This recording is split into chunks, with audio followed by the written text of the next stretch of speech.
Sanidade confirmaba a aparición de 3 positivos nunha conserveira da Pobra do Carmiñal. Ao parecer foron os propios protocolos da empresa os que detectaron en primeira instancia estes casos, poñendo en cuarentena o resto de traballadores.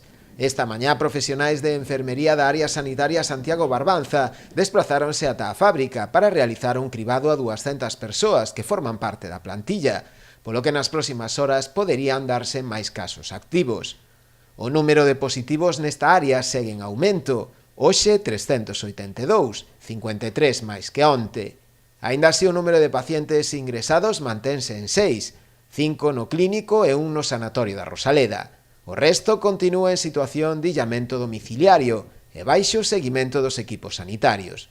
O número de PCRs realizadas ata de agora ascende a preto das 47.700 e a cifra de pacientes curados suma xa 1.874.